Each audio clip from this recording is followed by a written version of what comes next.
Thank you for the price you paid, bearing all my sin and shame. In love you came and gave amazing grace. Thank you for this love, Lord. Thank you for the nail-pierced hands. Wash me in your cleansing flow. You're all I know. Your forgiveness and embrace. Worthy is the Lamb, seated on the throne. Crown you now with many crowns. You reign victorious,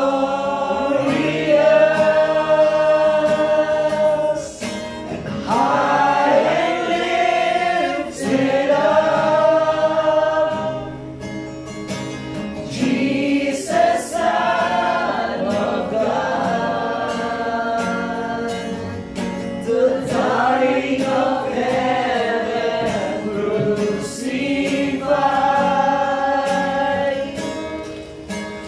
Worthy is the Lamb. Worthy is the Lamb. Thank you for the cross, Lord. Thank you for the price you paid, bearing all my sin and shame. In love you gave and gave amazing grace.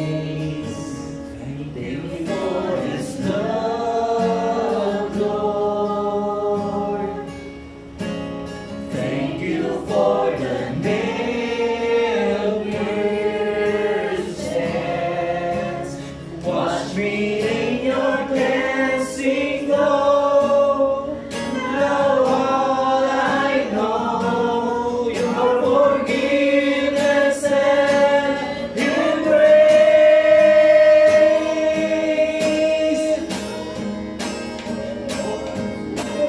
Worthy is the Lamb, seated on the throne. Crown you now with many crowns. You reign victorious. You are high and lifted up. Jesus, Son of God, the dying of heaven crucified.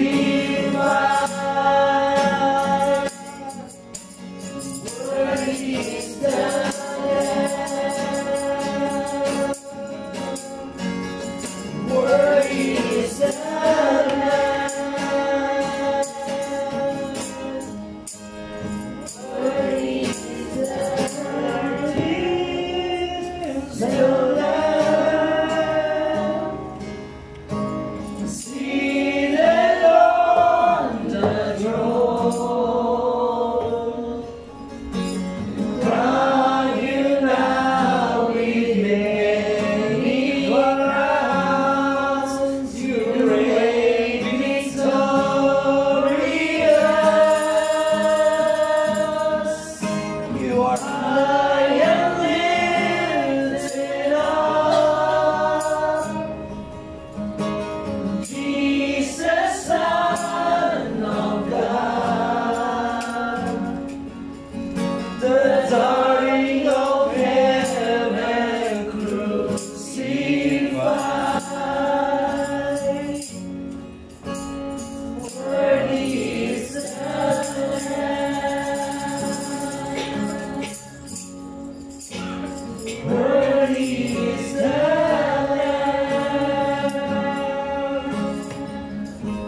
Thank you for the cross, Lord. Thank you for the price you paid, Father God.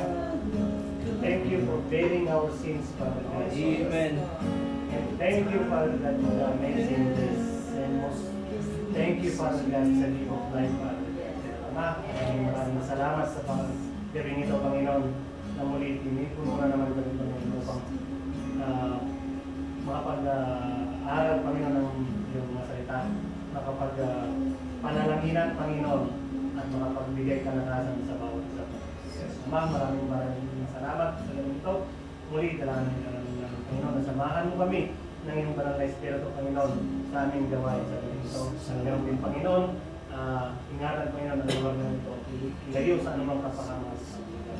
Dalangin ko, Father God, sa gabing ito, ang mangunguna, Panginoon, sa iyong gawain, pupusin mo siya, Panginoon, ng iyong banal na Espiritu, Panginoon, at tunay ka na ang mga salita mo lamang siyang mamutawi sa kanyang labi, Panginoon. At ganoon din sa amin, Panginoon, na mga pakinig, dalangin mo, Panginoon, at buksan mo, Panginoon, ang aming puso at isipan upang tuluyan namin mo nawan, Panginoon. Gusto mong paunawa sa bawat isa. At naman, sa gabing ito, at pinagpuri ka namin, Panginoon, pinatok sa lamat. Ang aming dalangin sa pangalan ng Panginoong Isos. Amen. Amen.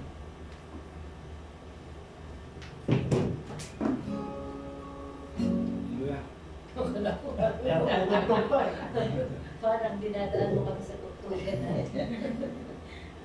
Hallelujah, magandang gabi po. Amen.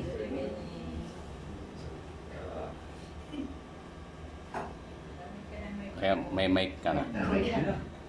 Dahil pinaghandaan ka namin, kuya, dahil nakakahina ng boses mo. At Dito, hindi ka makita ka. Okay. Good evening po sa lahat. Magandang gabi po. Parang Good tunay. evening po sa atin lahat.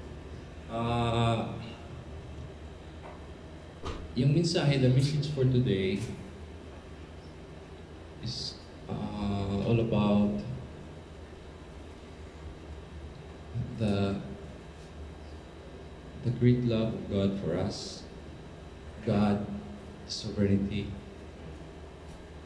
being God, the all-knowing, God of all power, God of all good. So this message is certainly starts from this characteristic. We will exhort today about the characteristics of God, how it transforms our lives, how it changes our lives into better, of course, not into something like that. So first, let us reflect. Let's start with the most common questions. Usually, I think one of the most common questions we have received or we have heard is that why God allow pain and suffering? This question mostly we've heard it 1,000 times, no? But personally, for me, I've heard it before.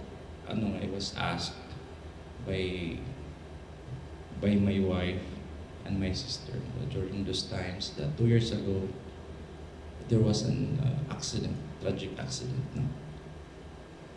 Their eldest brother was involved in a car accident. So that much life he has ahead of him. He has 2 children, and that promise of life he has, the future ahead of him, it was like for promotion as a police officer.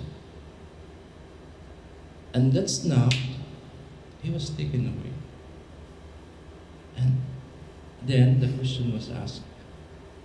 It was like 1 year ago when I joined I've learned about my faith today. So I was asked, because I was so proud by that time, I was able to share with them. I wanted to share with them the excitement, the experience I had when I joined my faith. So they asked me, why God allowed, why He was taken from us in a very tragic way. By that time, normally I was to be honest, I was speechless, no? Because I was part of the family. And honestly, my answer was, I don't know. Maybe it's in a mysterious, maybe it's, we don't know, we cannot comprehend. No, why such? Why such? He was loved by his parents. His parents was so proud of him that he was able to graduate, to pass all the exams as a police officer. And he has too many plans ahead of him. He has too little job. Why God took our brother from us? Why not those wicked people? Why not those sinners? Why not those, those ones that they deserve to be removed from this earth? Why? So that question remains as a mystery to me, and as my faith progressed, I was able to, little by little, comprehend that question. Why does allow it? Some of those non-believers, normally, this is the question they would ask. But as we progress in our faith, through hearing and hearing, through our Bible studies, we learn it from the life of Job, right? From Habakkuk, when he questions God during that time of Judah, and why those wicked people, the righteous people surrounded by those wicked people. He asked, why? For how long? Why you stay idle? But hindi wala kang ginagawa. Really, he questioned those things. So we learn from that. And now that we have learned from those, we might say something like, we learn from them, maybe God, He allow us to suffer in order to know Him more. In order, tama po yun. It's perfectly correct. To draw more near to Him, He allows those trials, He allows those sufferings. But ultimately, when we share those let's say, yung mga, yun ang i-give out, reason out natin, hindi po nila naiintindihan eh. They don't believe. And when you are in that situation, you will feel the same. Because you are emotionally, Emotionally, yung emotions mo talagang wala. Yes. That's correct. So, difficult for me to explain until now how He allowed. One thing I know, it's like when I read it, I search it, the verse we have is also the most common one. The answer to that question is, for me, it's very touching, or it's close to mararamdaman nila yun. John 3:16.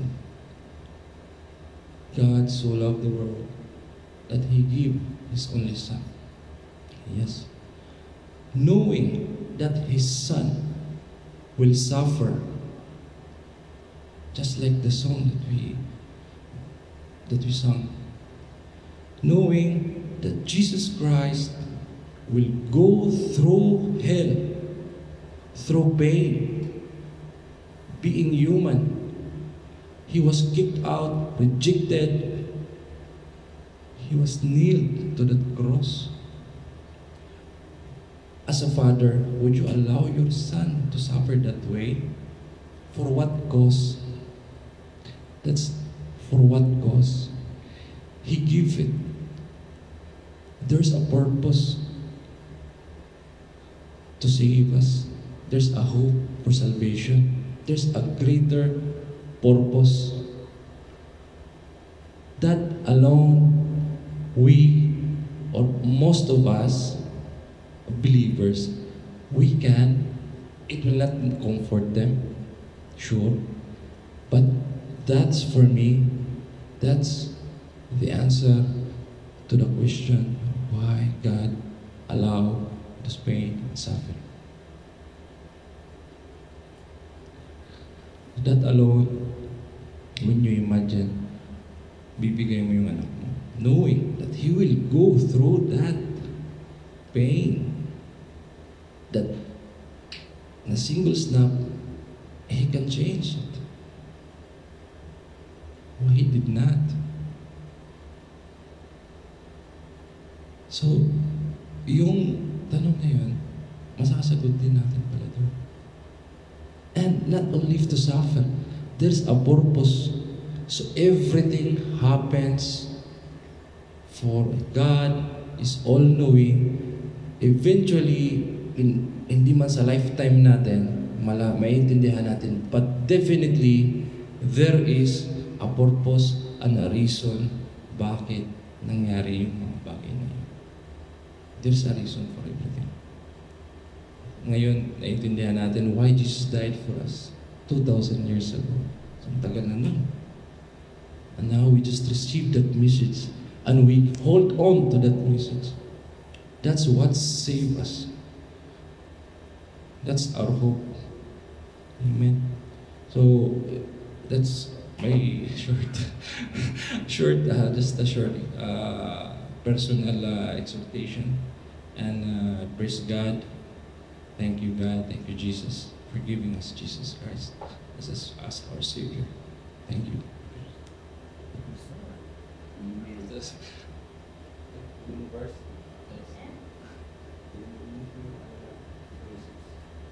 For God so loved John 3:16. John 16. Yes. So, sino pong Like to add, nagdadawad?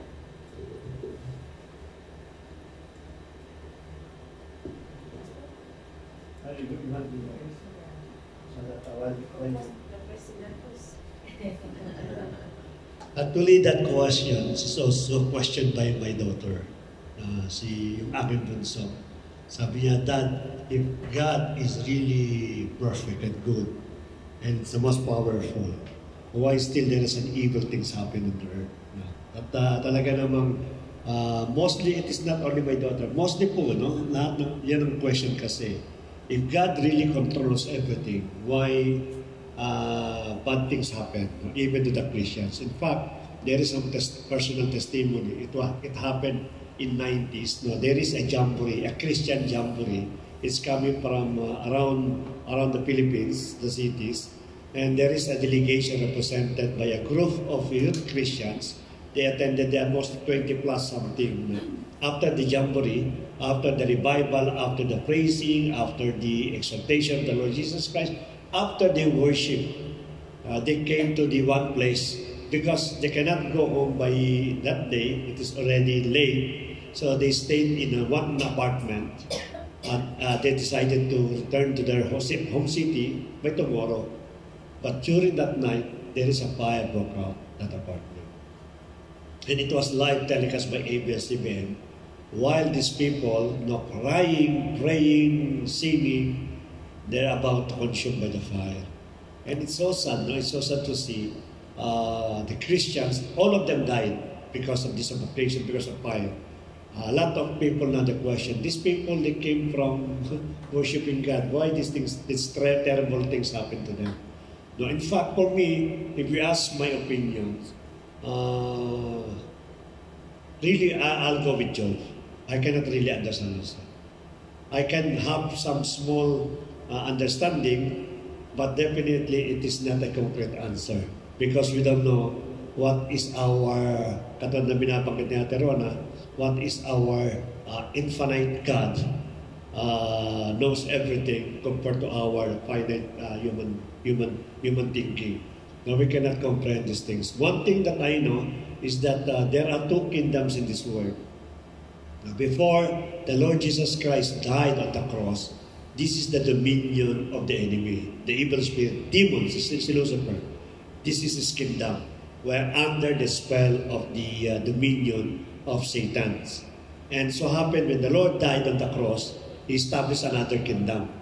And that kingdom is qualifies only for those people who believe sa ating Panginoon. So that the curse of this earth will be out from you, including those new family of God. Yun ang pagkakalam ko. But definitely, there are some still questions. The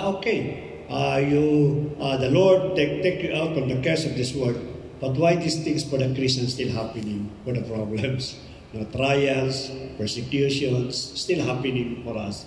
And definitely, we will come again sa buhay po ni Job and the rest. No? Because for me, it's very simple to understand yung book of Habakkuk. Si Habakkuk, they keep on complaining. But he's complaining about the Israel. He's not complaining about the universe. Ang Israel lang niya, why my country is suffering, why my country oppressed, why my country it is scattered our kababayan. But right now it's a big problem. We're talking about entire world. Why people suffering if there's really a good God controlling everything. Now it's very difficult to tell you. There is no concrete answer because we cannot really understand God. But what we understand that even in the test of trials, because that is the 1 week plug of Pastora and me.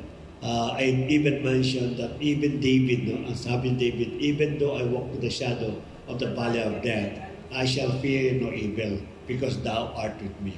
So even David, it is nanganganib yung kanyang buhay.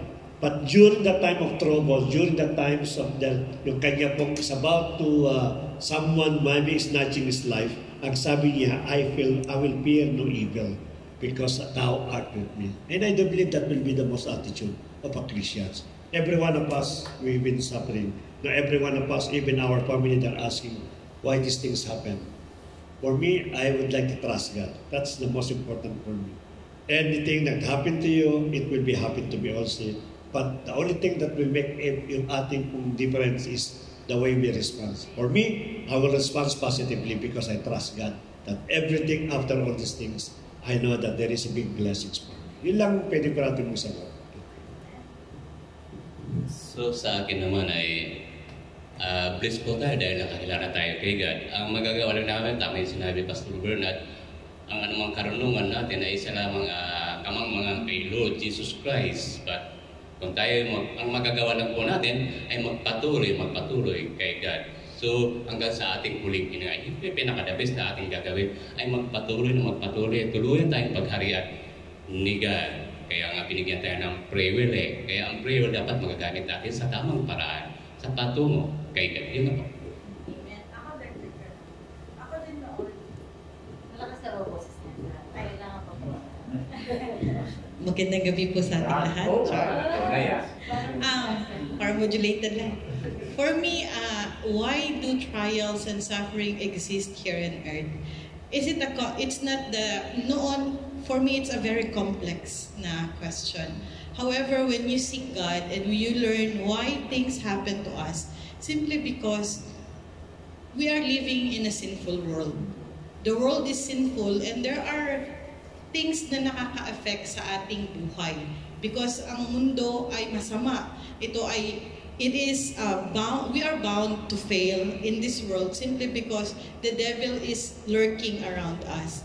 However, something also with our free will is one of those reasons why we are suffering. We cannot just let that God is the reason why we suffer, why He allowed all those sufferings and trials. Because some way or another, we have the contribution why we suffer with our wrong decisions, the mistake that we have been doing because of our free will. This is the things that God never let us to be controlled by Him. He gave us our own free will so we will know what we have to do. And in this type of, because we have our free will, then there are instances that our decision will lead us into pain and suffering. However, when we know who is our Savior, we know who is our God. The moment that we know Him, little by little, we will learn how to deal with our free will, that it will not lead us into trials. If there are things that, or sufferings, if there are things which is outside of our control, there is always God who is with us, that will always be our, He will be the one who will fight for us. Kaya nga, nare-remember ko always yung sinasabi ni Pastora na, consider it joy in James. Ito yung sinasabi ni Pastora na, in James 1 to 4, sa passage na ito, it says, the trials consider pure joy, because they can lead to perseverance, which in turn produces a mature character, completing, not lacking of anything. And also, trials and pain is also a testing of faith. Yun yung pinakaano ko sa akin. Kasi, when this past few weeks, I've been through a lot. So, yung pinakaano ko, yung pinakahawakan ko is God is with me. When He is with you, bibigyan ka niya talaga ng yung peace of your heart. Kaya nung the other day, yung peace of heart na sinabi ni Pastor, talagang ano ko dun sa message na yun. Kasi totoo talaga. When you have peace, whatever trials that will come, you can endure. Kasi alam mo that you have a greater God among of those trials. Alam mo na may Panginoon na magsisave sa'yo. Alam mo that trials will come for you to overcome, and they will just come to pass when you know who is your Savior, when you know who is your defender, and He is your fortress. So yun na po yung pinahawakan ko, and I am so glad dahil while I am in those trials, I did not feel fear. Hindi ako nagkaroon ng fear kasi alam ko, Lord will fight for me. And He is with me, and He will give me all the solution, or He will have the provision of all of my problems. Not by myself, maybe it will come to people that will help me, but it will be overcome. Yun talaga yung pinakaano ko. The testing of faith mostly comes in trials and sufferings. And we will know that we are maturing in Christ when we know how to endure and persevere in those trials. And the endurance of that is the purifying of our soul and spirit, and how we respond under trials. We will not be defeated by the devil if we know how to respond and we know where to seek our strength. Diba nga kasi sabi dun sa isang passage na we can do all things through Christ who strengthened us. So yun lang po, it's testing of faith, and it's developing our character. And plus, the world is not a world of God na hindi siya, we are not hindi tayo protected. We are not protected of any foreign things that will happen in our life because we are living in a sinful world. So there are a lot of factors that will cause us to suffer and to have pain. However, our response to it is the most that we have to take care. We cannot do anything when life throws us so many things, but the reaction of what we can do. If we have faith in God, then it will lessen the pain that we will endure, because He is the one who strengthens us. Yung sinasabi na He is our strength and our weakness. Yun lang po.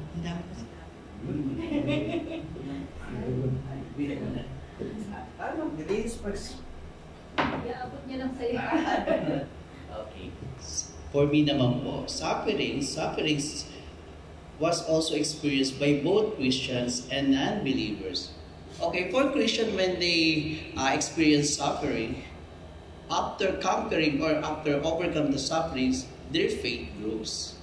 But for the unbelievers, because remember, God also take care, or because He is faithful and just. Remember, when the one sheep was lost to the 100, the shepherd looked for the yes, and then he's happy about it. So God also giving a chance to unbelievers to overcome also the sufferings. But the problem with the unbelievers is after they after they overcome the suffering, they forgot God. Always like this. There's one post, sorry, nakita ko lang siya, sorry po kung mali dito ko sabihin. Sabi nga doon, living or being, to live righteousness is like a hell. and living as a sinner is like heaven, because Christian believers, as I said, nung sabi ko, yes, because believers sufferings, mocking, even relatives, di ba? All trials, they will conquer. Persecution, nare-receive nila yun. So, it's like, being Christian is not joy. There is no always joy. Mostly trials. Bakit? This is for you to level up. Every trial overcome, you grow. Your spiritual life is growing. But for the sinners to live in sin, it's like in heaven, because they're always enjoying. They enjoying the call of the lust, the vices, like all things. They're enjoying. There's no problem with them. Sabi nga, live out loud.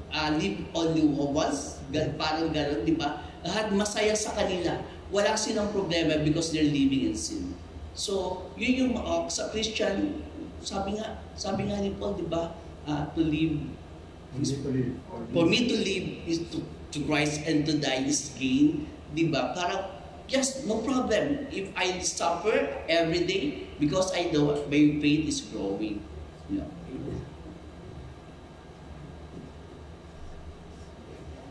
For me, I think I support Pastor Bernard. This life in this earth, we have two divisions, two forces, one God and one the enemy. Remember that in every battle of our life, vengeance is not ours. The battle is not ours. The battle belongs to God. But if we will carry our battle ourselves, we think that all the burdens that we are facing is our battle. It doesn't belong to us. So we have two, God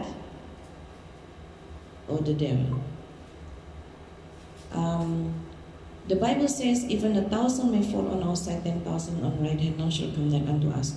Means, in this journey, we cannot look at our surrounding to help. I mean, it's a journey of personal journey. Every person in this life have their own chapters.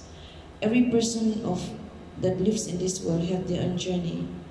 Only God knows which path are we taking. Only God knows the deepest part of our heart. And on Judgment Day, He will decide. He will open the book and He will explain to us. As for us now here on earth, we cannot understand. To my life experience, since I was a child, I was thrown to the river at the age of 12, 2 years old. The river was full of crocodiles, but God saves me. And I faced a lot of battles where I can see visions of two worlds. When I sleep or when my mom is talking to me, I can be transferred to another world where I can see the demons. And then when I call Jesus, I'll be back again to my body, and then I'm back again to normal.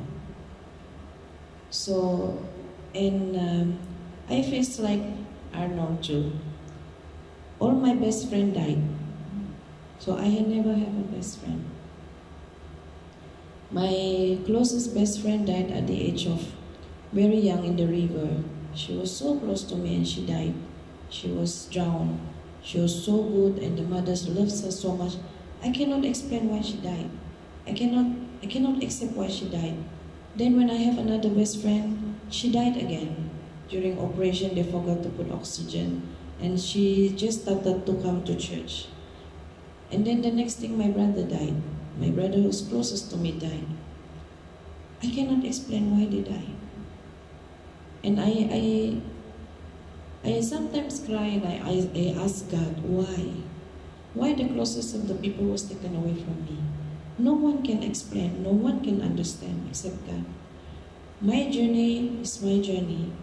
No one in this world can understand my journey. So, when in times when I was a child, I'm really being abused. I cannot read. I'm not as talented as my siblings. I cannot write. Even up to the age of 12, I cannot read. I cannot even spell my name.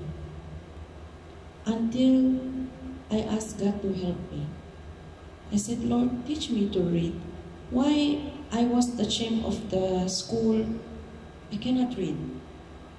But God gave me, in 1 year, He allows me to read, and I got distinction in all my subjects. This is a journey for me, trusting Him 100%, even if I'm going to lose the closest people in my life. Even if I'm the most unwanted in my family, I'm the most unwanted in my school, everybody putting me to shame. The only focus that I have when every time I'm being abused, I will run outside, I look up to the nature, I will only look at one person, God. I said, Jesus, you're my only friend. You're my only people that I can turn to that loves me, even if I cannot see you, but I know you are the only one who loves me. So it's a journey of every person. It's really a journey of every person. We can't understand. But on this journey, there's a time we grow. The journey of seeing visions, the journey of getting closer to God. Remember the disciples of God, the 12 disciples of God, not 11 disciples, and then it was replaced. None of them died because they were tortured. But they died because they said, Lord, I'm done. I submit my soul to you. That's the time God took them, because their journey has been over. Means they have done their part. None of them can die, even they are being boiled into the hottest oil, like John the Beloved. They cannot die because they have not finished their journey. But once they know that they finished the journey, God, I submit my life to you, and that's the time they die. So it's a journey of everybody. The only thing is, which is our journey? To look up to God, or to look up our surrounding? Because this surrounding can be very, very deceiving. Can be very, very deceiving. Like me, even I felt in my marriage, how many times the demons keep on going inside them, claiming that they are God, and ask me to worship them. I prayed for them, I tried everything, it doesn't work. And I asked God, why? I keep on asking God, why? What did I do? I'm always in the church. I pay my tithe. I give all my heart to God. But why? Why? Again, it's a journey. We do not know why. Only God knows why. Journey of every person. We don't understand. But what we understand is there are two forces in this world. God or the devil. And these two forces is fighting with each other. So, who are we focusing on? We must not let go of God. Because every time when we face a battle, we should say, Lord, I give this battle to you because the word of God says, vengeance is not of mine. The battle do not belongs to me but belongs to you. So we know that this battle will always be victorious because it's already been paid since 2,400 years ago. So what is our focus in life? To look at our surrounding, the left and right, whoever falls left and right. I know it's so hard. I felt it because my own brother died. And I was not able to reach to him. The worst. So it hurts. Then after that, my father died. My best friend's child died. I cannot reach to them. But what we can do is, this is a journey.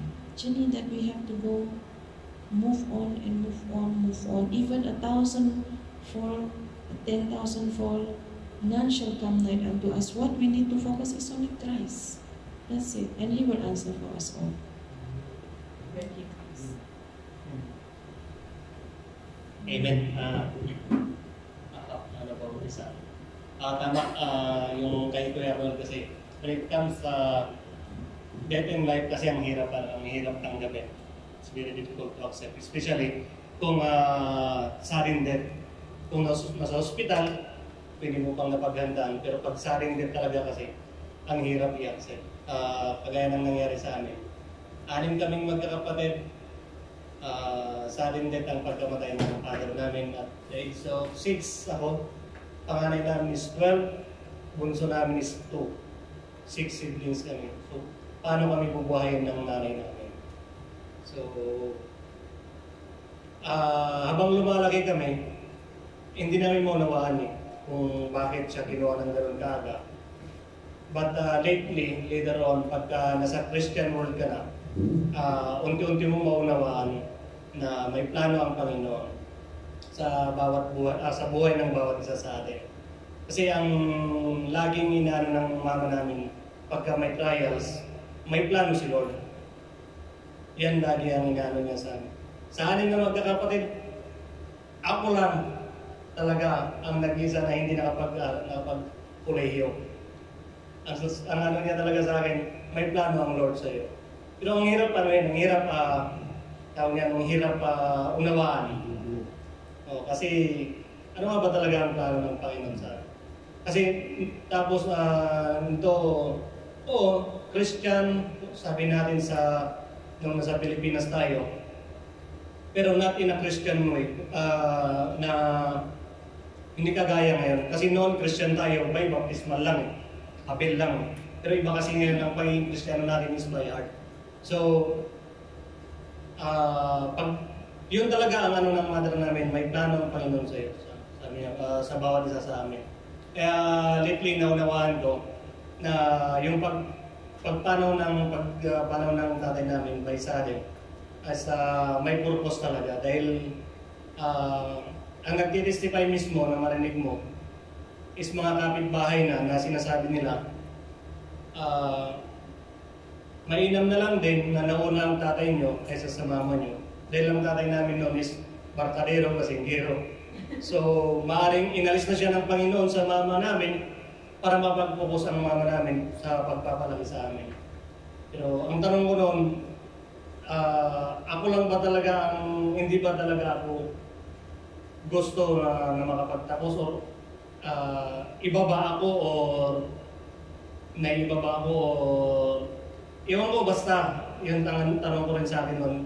Ako lang ang nag-isa na hindi rin nakapag-aral sa 6 na magkakapatid. So, yun lang din may tanong ko yun. So, tinanggap ko yun until naunawaan ko na yung naging favorite verse ko ang 1 Corinthians 10:13 na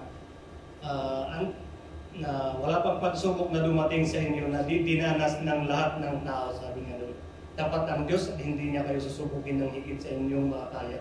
Subalit pagdating ng pagsubok, bibigyan niya kayo ng lakas upang mapagtagumpayan ito, sabi nga doon sa 1 Corinthians 10:13. Kaya 2019, umuwi ako ng Pilipinas hanggang 2024, walang trabaho. Kung ano lang sideline. So, pero hindi nawala ang pananampalataya ko sa Panginoon. Until 2024 February, dinala niya ako dito ng Panginoon. Dahil napakabuti ng Panginoon, maganda ang kumpanya. In a year, pwede ka nang umuwi. Kumplito ang benepisyo. Maganda ang sahod. So, dinala pa ako sa simbahan na to in less than a year. So, nagpapasalamat ako sa Panginoon. Kaya, hindi ko mawala sa akin ng aral sa akin ng mother namin na sa lahat ng pagkakataon, sa lahat ng nangyayari, naunawaan man natin o hindi, may plano parati ang Panginoon sa atin. So, yun lang.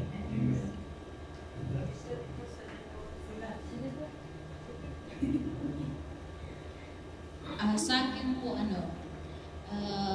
totoo pong may plano yung Panginoon. Kasi sa Pinas, masasabi kong puro problema din dun ang dinanas. Kung may kasayahan naman, pero hindi pa rin nawala yung pananampalataya ko kasi talagang Katolik ako eh. Every Sunday talaga ako nag-church. Tapos nung nagplano akong mag-abroad, ang gusto ko talaga is Jordan. Kaso nagulat ako sa agency, nilagay ako sa Riyadh.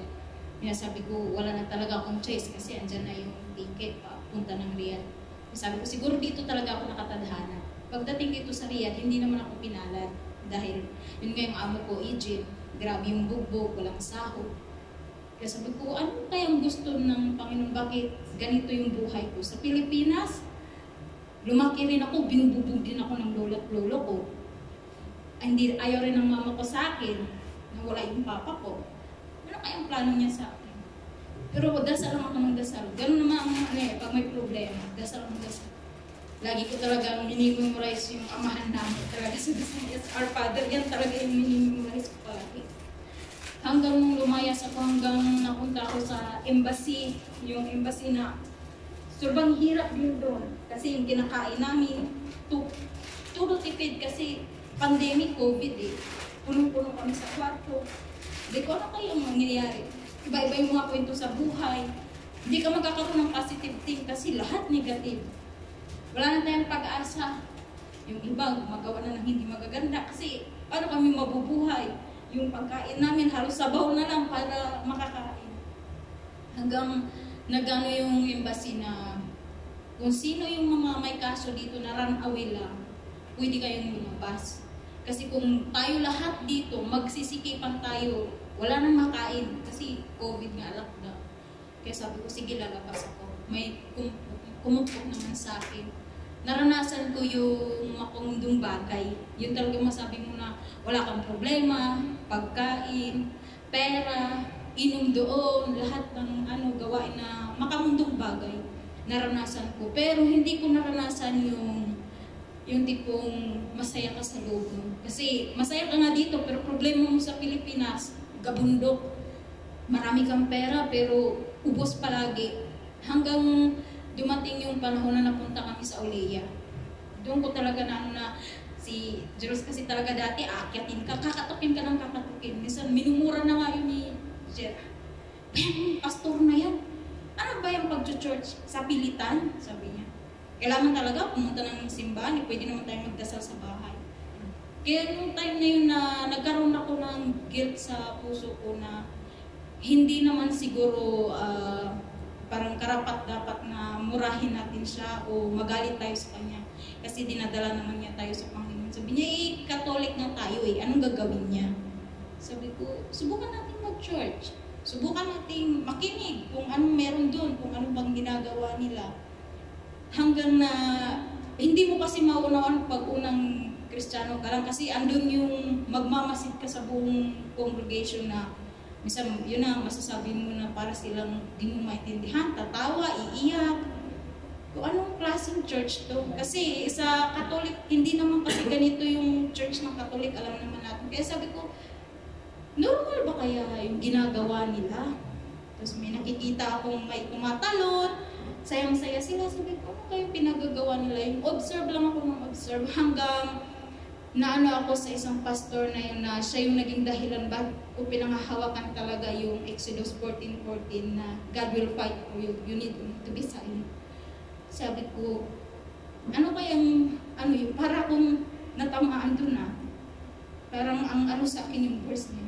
Dahil lagi na lang ako yung lumalaban mag-isa. Hanggang naisip ko nga siguro, anuhin ko ngayon sa buhay ko yung verse niya. Hanggang dumating na, yun na nga po kayo na nag-i-exhort.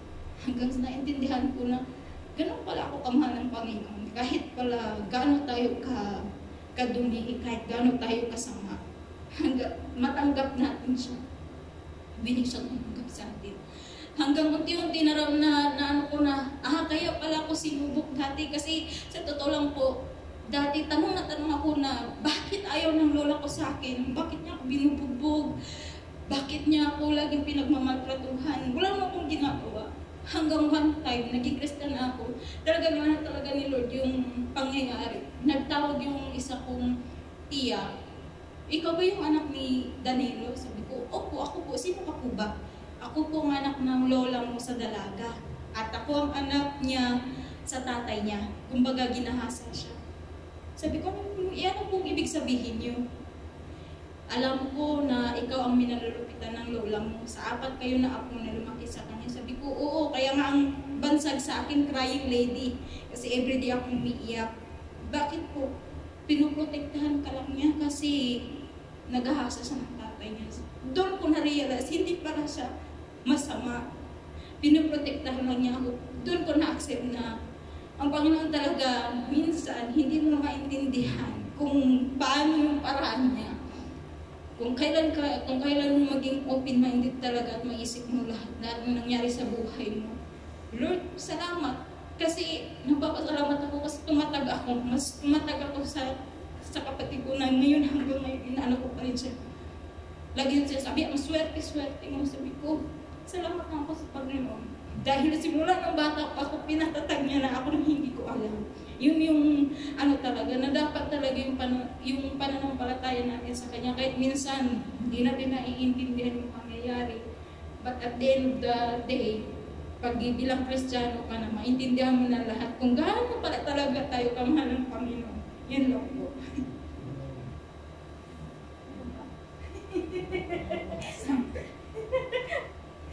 Kasagutan doon lahat is taste of our faith. Psalm 66 verse 10. For you, O God, have tested us. You have tried us as silver is tried. So, tinitestingan niya yung ginto na, di ba? So, mas tinitesting niya tayo. Yung pananampalataya natin kung hanggang saan. Kasi sinubok talaga ako.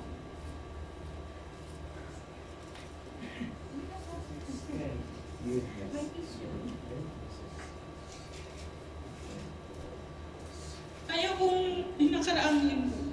Ayaw kong tanungin yung Panginoon, Lord, bakit ganun?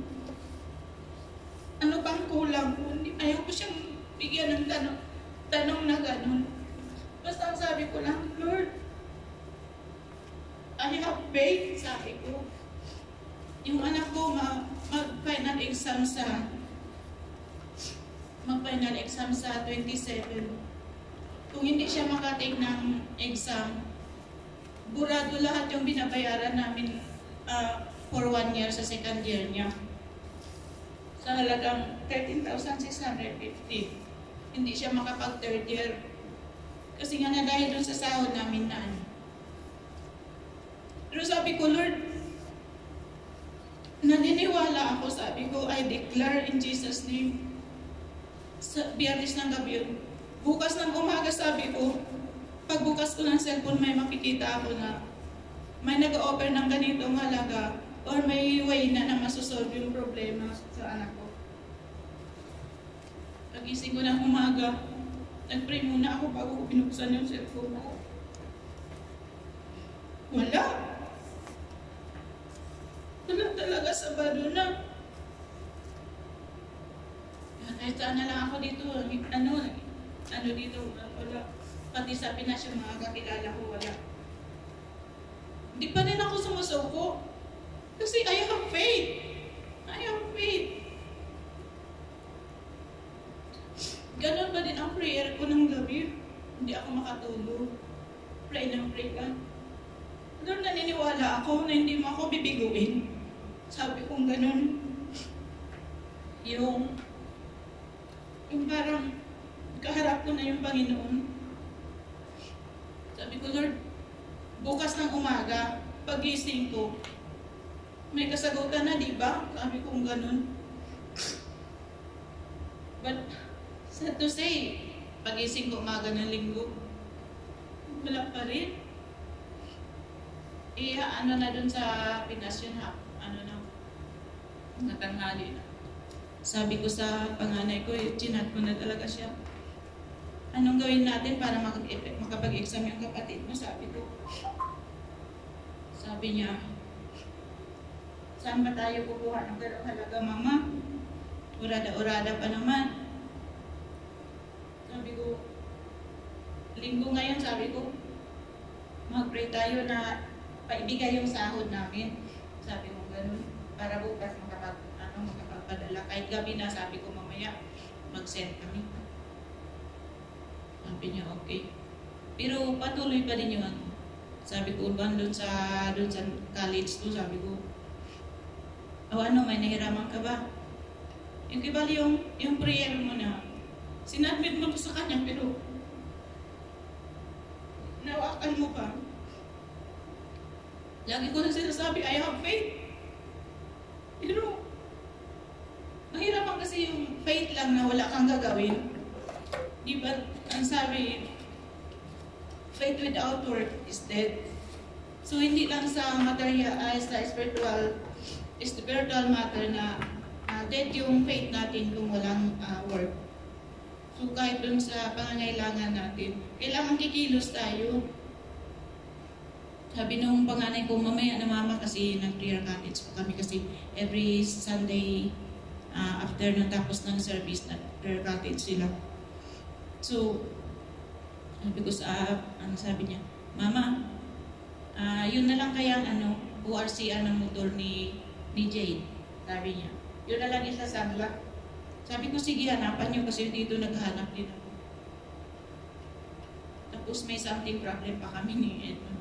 Mula nung gabi ng Friday hanggang umaga ng Sunday, hindi kami nagtibukan. Pero, di ba rin ako ayun na. Hindi ako natulog. Gabi ng Sunday, hindi talaga ako natulog kasi nagmumonitor kasi ang oras dito sa atin ang pinasmaan. Hindi ako natutulog. Hanggang sa na sabi ko, okay na ba makapag-exam ka bukas? Sinan yung picture, nandun siya sa nandun sa isang room. Sabi ko, ano yan? Sabi niya, dito ako sa Doña Carmen, pinadala ni ate yung ORCR ko ng motor. Sabi ko, sure na ba yan? Hindi pa ako sure, Mama. Sabi ko, di ka naman papuntahin ni ate doon kung di sure. Kasi kasama niya yan na teacher. Tapos, yun, nagla-live na sila, pastor. Yung message na binigay nila nung Monday, God is our assurance. God is our provider. Umiiyak talaga ako. Umiiyak talaga ako. Habang kasi, ang cellphone ko, dalawa, isang messenger lang yan. Yung isa sa live nila, pastora, yung isa, nagtitext sa mga anak ko, nag-monitor. Maya, sabi ko sa anak ko, kumusta? Sabi niya, papunta na ako sa school, mga alas 2 na ng hapon yun. Alas 5 lang ang cut-off ng accounting. Alas 2 ng hapon, papunta siya sa school niya. Magbabayad na ako, Mama. Sabi ko, thank you, Lord. Kasi hindi mo ako pinabayaan, kasi nakikbarakan ako sa Kanya eh. Lord, I have paid for you. Alam ko, pag subok lang to, sinusubok mo talaga yung pananampalataya ko sa iyo. Salamat sa lahat. Sabi ko, salamat kasi hindi mo ako pinabayaan. Salamat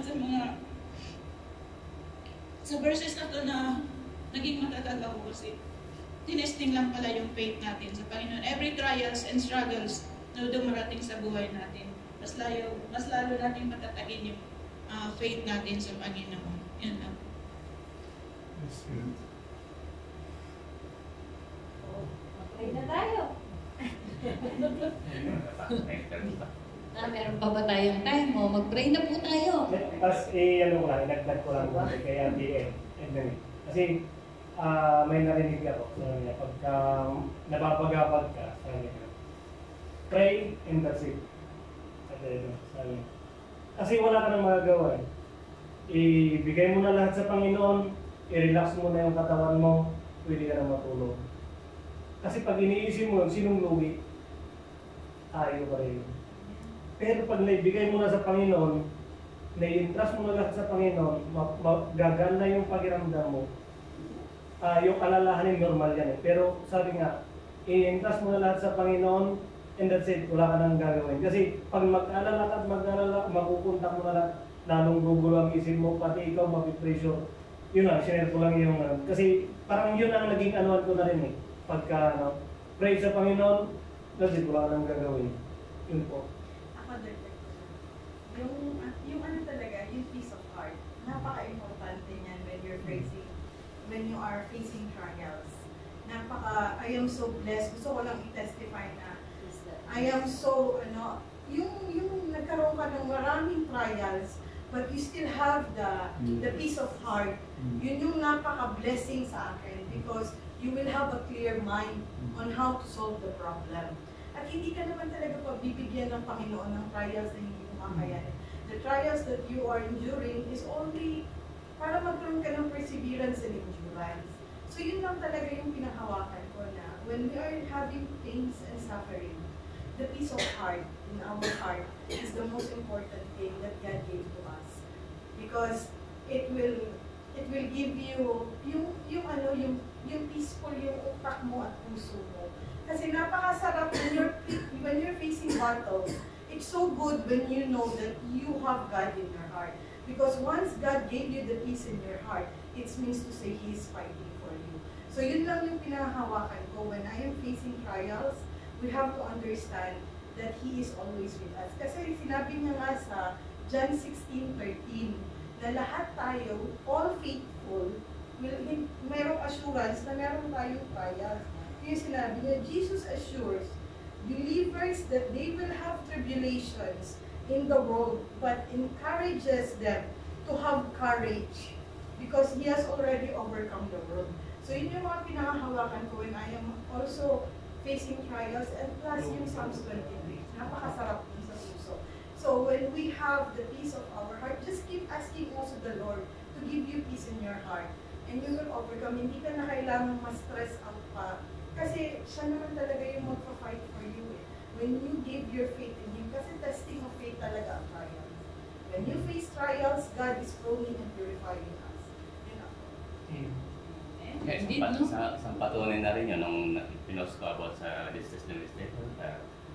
Dahil lagi natin sinasabi, be always positive. Okay, God. Kaya naman, pinagmamalaki natin si God doon sa pinost natin. Actually, nung nagbibihis ako, galing ng work, nasipat ko yung listahan. Kasi nakasabit ko na mga nakauwi na sa month ng May. Napatitig ako, and then may pinasok sa aking isipan. Pinag-pray ko habang nagbibihis. At yun nga, lagi natin dinideclare. Pag nag-declare ka kasi, nandun ang buong pagtitiwala mo kay God. Ayun, minuto lang may nag-pay sa akin. Ayun, nalaman ko, sinagot na kagad nila. Sabi ko, hanggang sa matapos ang May, may makakauwi pa. Kaya marami silang makakauwi pag natapos ang May. Praise God. So, we are so blessed that we are growing in faith. Kasi nakikita natin, naririnig natin sa mga testimony. And we are more than blessed, kami ni Pastor Bernard, because every day in the morning, we are able to share the Word of God. And sabi ko nga, every time na mag-i-start kami pag Sunday, sabi ko, Lord, ano ba yung i-exhort namin within this week na pwedeng that would touch people's heart, that could help them to realize that you are near them and that you are their help, you are their God, that you are an awesome God. So these are the prayer immediately when I wake up every Sunday to ask God what is the best message that we can deliver for the whole week. So last week it was about the trials, ano? And then ngayon naman kung paano how to overcome fear. So the whole week it's on how to overcome fear. Actually, it's not just Ate Edlin, not just Ate Rona, ang na-bless pala ng mga exhortation natin every morning. Actually, yung classmate ko sa Pilipinas, nag-message bigla sa akin, sabi niya, classmate, sabi niya, naalala mo pa ba ako? Classmate ko siya, elementary. Okay, naalala mo pa ba ako? So I don't remember them. Most of my classmates, I don't remember them. Kasi hindi nga ako pala kaibigan talaga. So, tinry kong i-check yung kanyang picture, di ko na siya matandaan. But then when she mentioned yung teacher namin na nag-ampun sa kanya, then naalala ko na siya. At sabi niya, classmate, sabi niya, I'm always listening to your message every morning. And I'm sharing them. So, I said, let me check. Chinek ko talaga yung account niya. Sinishare niya talaga, ang dami, buong yung account niya, pag in-scroll mo, puro yung mga message, namin, nando doon. Sabi ko, Lord, maraming salamat. Then, one of my classmates naman in high school, messaged me, Irene, sabi niya, I'm so blessed with the message today. To be honest, sabi niya, I'm facing fear right now because I was diagnosed with cancer, lung cancer. So sabi ko, Lord, maraming salamat. Sabi ko ganun. Without us knowing, we are really spreading the gospel and touching people, helping them to overcome fear and how to overcome their trials and tests in their lives. So we are really grateful. At indeed, every morning, ang greetings namin, Shalom. Let the peace of God that transcends all kinds of understanding be with you today, that will guard your heart and your mind in Christ Jesus. Every day po, hindi namin tinatanggal yun. It's in Philippians chapter 4, verse 7. But before that verse, before 7, mababasa natin sa 3, ang sabi niya doon, rejoice, always rejoice. And then sa 4, again I say, rejoice. And then dun sa 6, sinabi niya noon, do not be anxious about anything.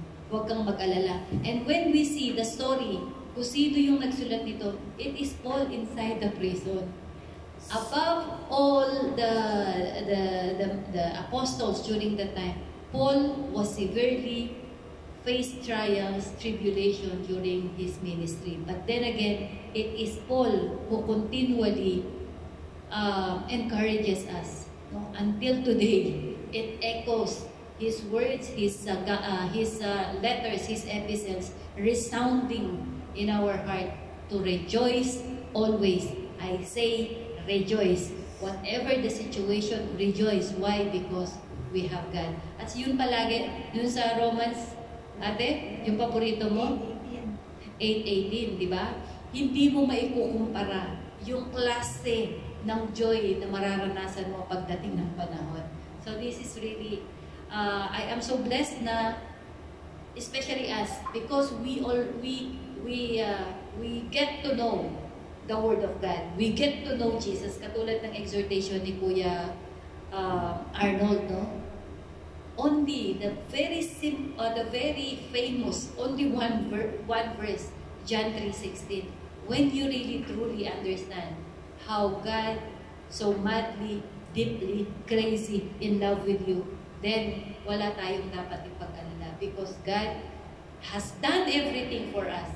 Ano pa ba ang hindi niya kayang gawin para sa atin? Kung naibigay niya na yung kanyang buktong na anak, ano pa ba ang hindi kayang ibigay ng ating Panginoon? So to God be all the glory. Amen. No? Tayo po ano na lang, corporate. Palagay mo? Kasi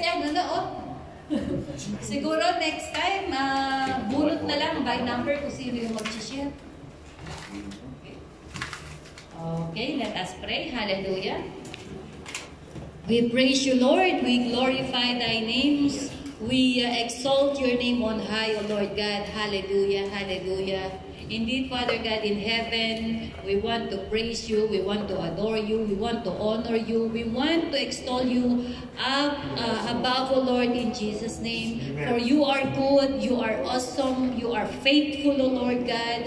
Indeed, there is no God like you. Amen. You are an awesome God, O Lord. Great, great God. Indeed, O Lord, nothing can compare, no one can compare to you, O Lord. You are the only God. Hallelujah. Lord, you are the God who shows us help in times of need. You, God, alone shows us love in times that we are not so lovable. Lord, you alone accepted us, embraced us. And the most thing, O Lord God, you did ang bagay na hindi namin kayang gawin. That animal sacrifice cannot,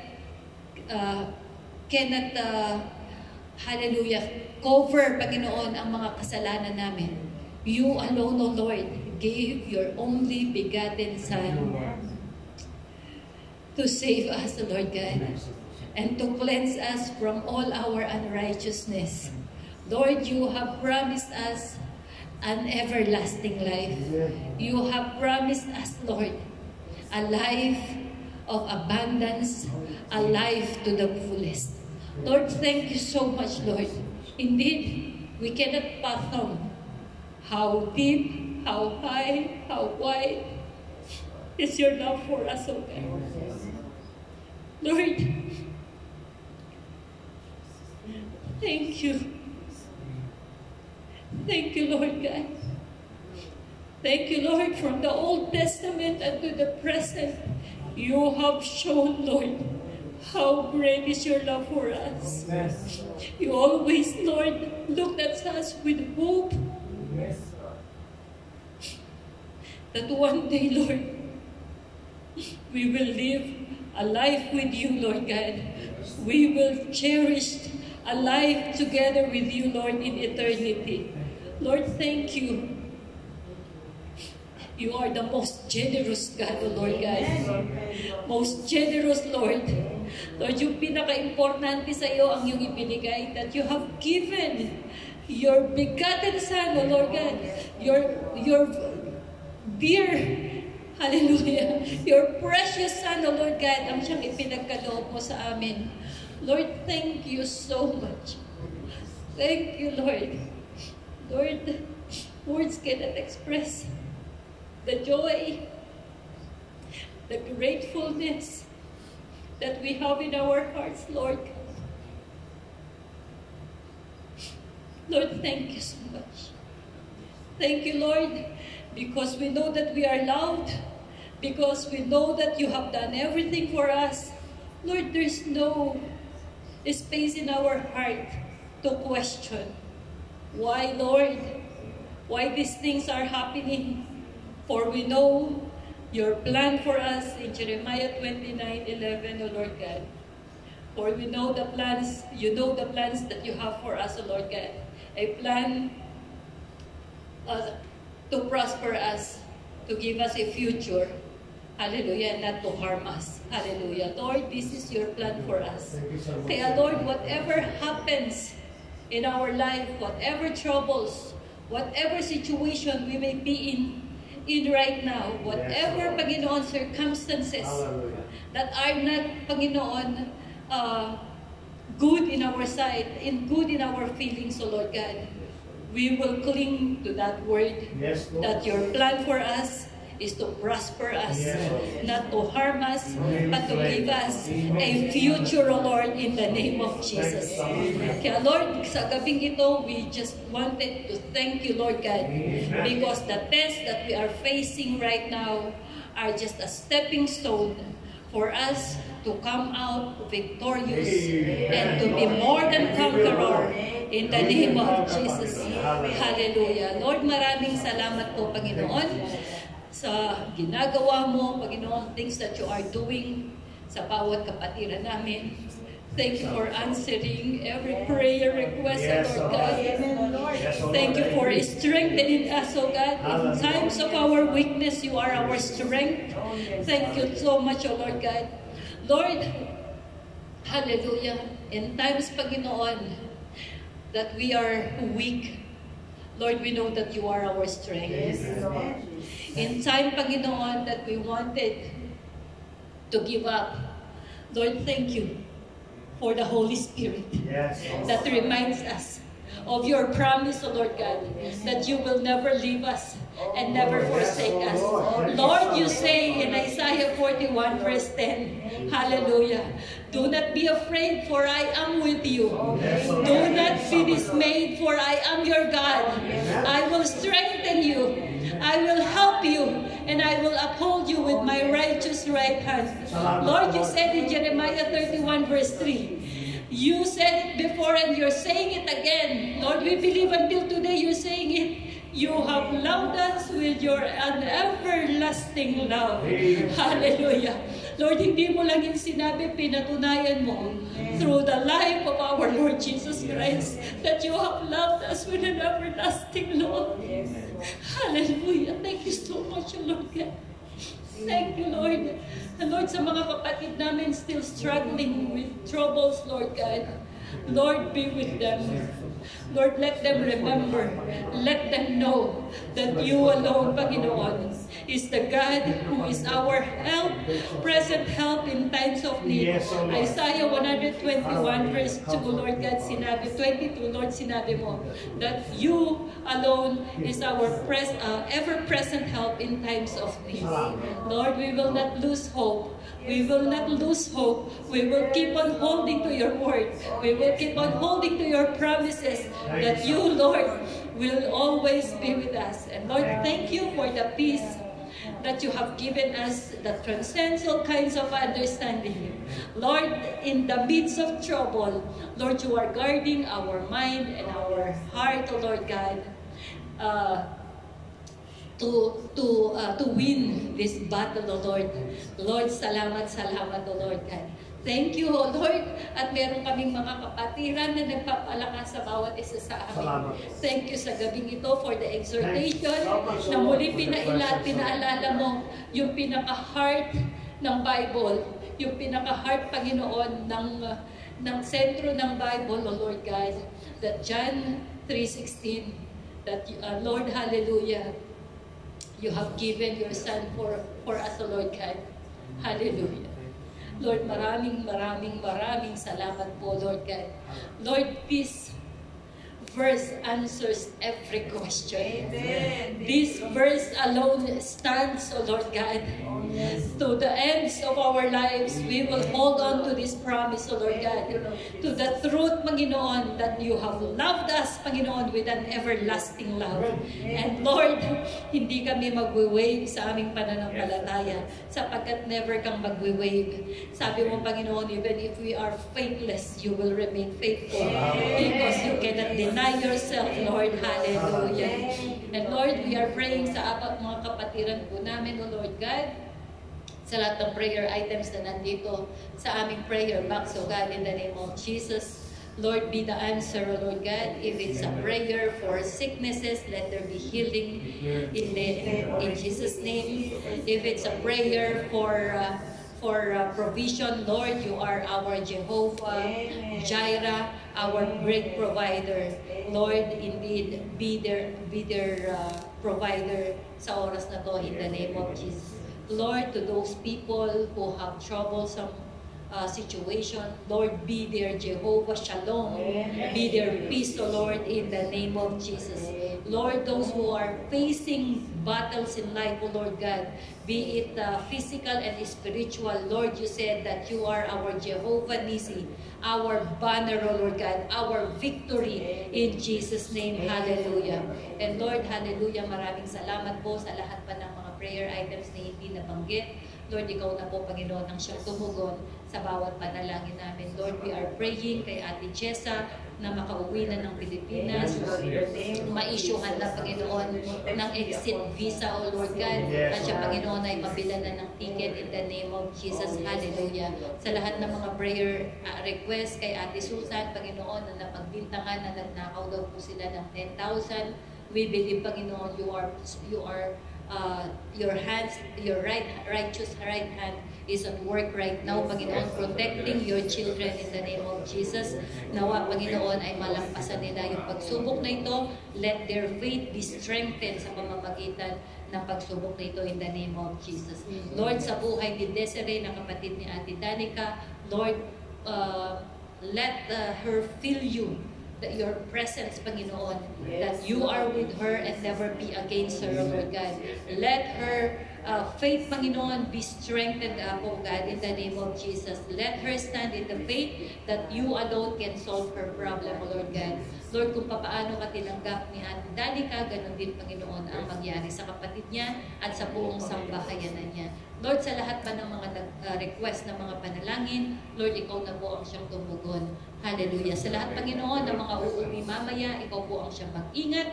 Sa lahat, Panginoon, ng magta-transpo at pakaingatan mo po sila. Dalhin mo po sila ng safe and sound sa kanilang tahanan. At Lord, sa aming pagtulog, ikaw po, Panginoon, ang sumama sa amin. Give us a sweet dream, heavenly dream. So God, let the mighty protection of God, Panginoon, be with us while we are sleeping, O Lord God.